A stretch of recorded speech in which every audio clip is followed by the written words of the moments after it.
Magdaléna Vášáryová. Thank you for the honor of joining us today at the International Symposium on Culture, Diplomacy and Religion. We would like to ask you a few questions to hear your opinions and thoughts on some issues. Please. So first of all, how would you define cultural diplomacy and how has it influenced your work? I served practically more than 8 years as an ambassador, and then I was vice minister of foreign affairs, and so I was dealing with so-called cultural diplomacy.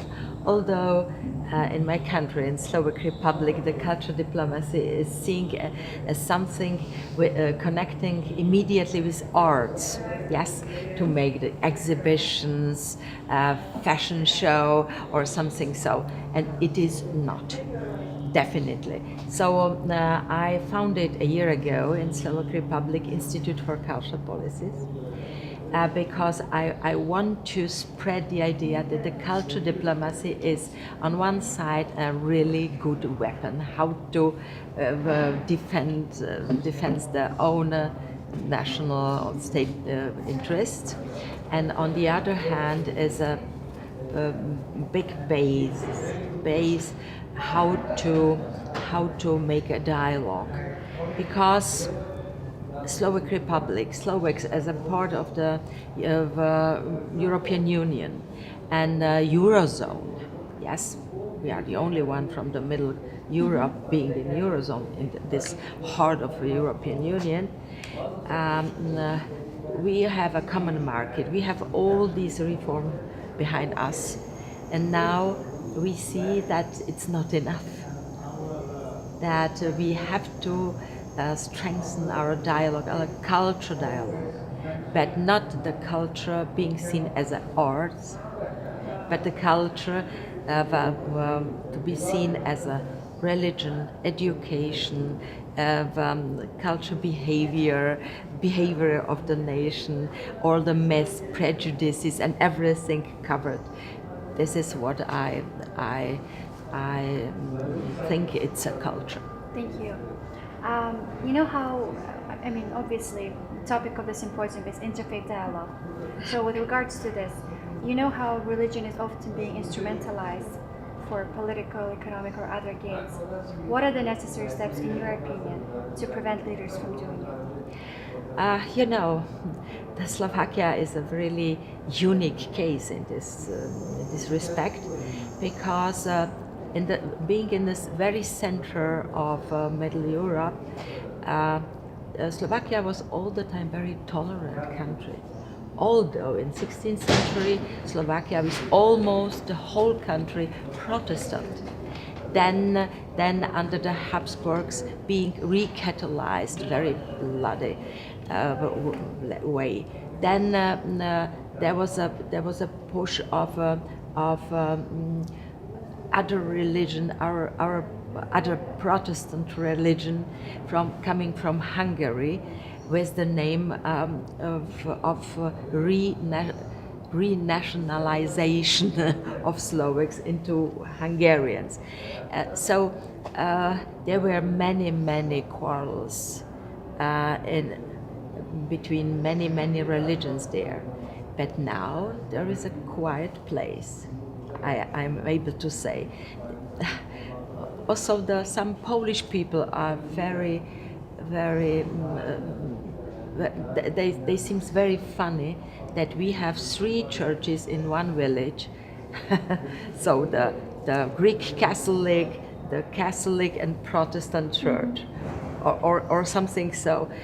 So, but I'm not sure if this peace in Slovakia now is long-lasting. So we have to be very careful. Thank you.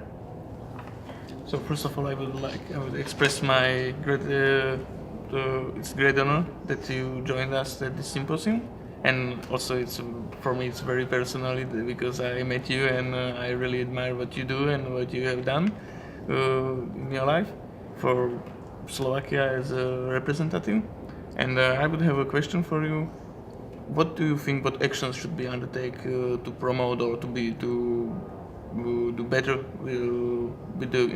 in case of cultural diplomacy, like this conference? What action should be taken? You know,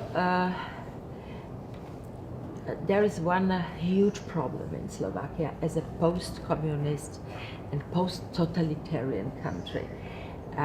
Religion, and this is not my own words, this is the words of one of our bishops. The religion started to be after 2 generations of communist regime and the attacks on the old religions, that the religion started to be as a folk culture, yes, folklore. Yes, the people they want to go to the church, but this is not the religions, the faith is not an internal part of the souls. So it's out after 2 generations of the totalitarian regime. So I'm not sure if we are able to change it in a short term. There is a huge distance. Second, I'm a Catholic, yes, although my husband is Protestant, and it's no problem in Slovakia nowadays. So one of my daughters is Catholic, one of my daughters is Protestant. Good. But anyway,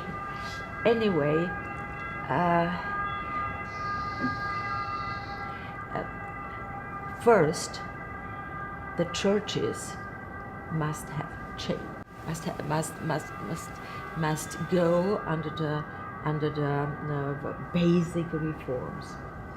So, and I'm very happy, and I am following what the new Pope Francis is doing, because it's something quite different from the behavior and ideas and the behavior of our church, our Catholic Church, yes, nowadays in Slovakia.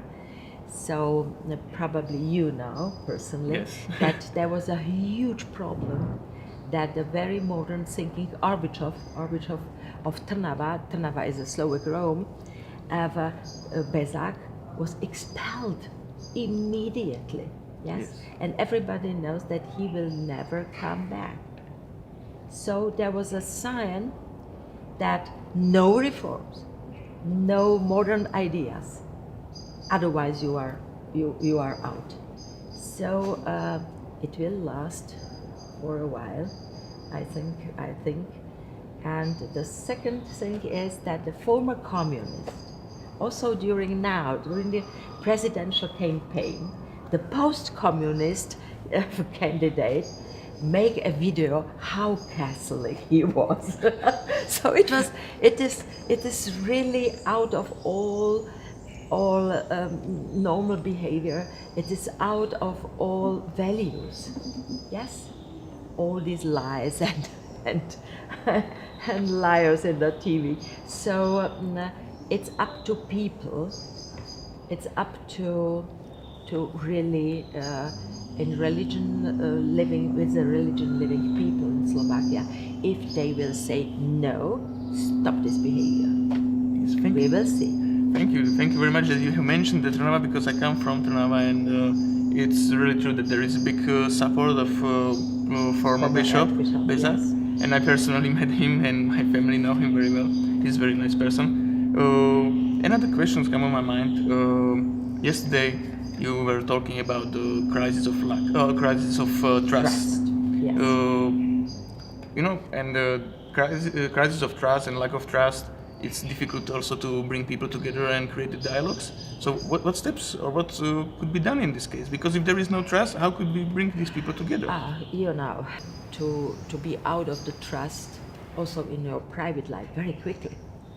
But to rebuild the trust of the people around you, it takes time. Horrible. If it's possible. And thanks to Bezák, there started to be trust in Catholic Church. Yes. But unfortunately now when he was expelled, yes, so this trust disappeared again. Yes, definitely. So, we need a little bit such a steps like it was year 1998 in Slovakia, when the democratic forces create a new democratic government, and Slovakia succeeded to enter NATO, EU, Eurozone, Schengen Union, everything in a very short time. Yes, it's normal. Also step It's of normal in being our trans- history. Yes. It's normal. If you see the open window a little bit, you have to run. Yes, immediately. Don't wait, because in Central Europe you will not have enough time. Yes. I supposed to say all the time that the Central Europe isn't really not a peaceful part of Europe. Only we Central Europeans, we are thinking about us as a white pigeons, yes, but we are not. Please don't forget that in Central Europe practically started 2 world wars. Here in Central Europe, many of people died during the Second War. So there are many nations. They are unsecure. They are too small, and so on. So it's a danger place. And we Central Europeans, we have to know this. Yes. Thank you so Thank much you. for your time and Do we have time for one more question or no? In behalf of ICT, there is one more question. In the aftermath of dissolution of Czechoslovakia, what steps have been undertaken to maintain intercultural relations between the Czech Republic and Slovakia? No, there was none of problem, because the Slovaks and Czechs were together only 70 years. Yes? Yes. Not 17, but 70. Yes? So, and in these 70 years, there were 2 times we were separated. So, first, and this is the culture. Yes? The culture frontiers were clear. The tongue, so the Slovak language and Czech language were separated for all the time. They've never been, we've never learned Czech language, and the Czechs never learned Slovak language. So the culture and also geopolitically, the frontiers were clear, and there were no problems with the minorities, never. So this is the only way how you are able to make this dissolution, this division peacefully. Yes. Otherwise, like in Yugoslavia, if you don't have really clear historical frontiers, language, religion frontiers, and so on, then is a problem. But it's going in Yugoslavia far past to Maria Theresia, Yes. because she asked Serbs to come to Croatia to defend the borders. So. Maybe we were lucky. Thanks to Pittsburgh, Cleveland Treaty. Maybe that's why we were so lucky, and there were no wars between Czech and We Slovakia. are too lazy also. Oh, we are It's too lazy. also It's better it's not also fight. very Yes. very important. Thank you for thank you so much interview. for your time. Thank you very It was much. an honor to speak with you Thank today. Thank you very Thank you. much.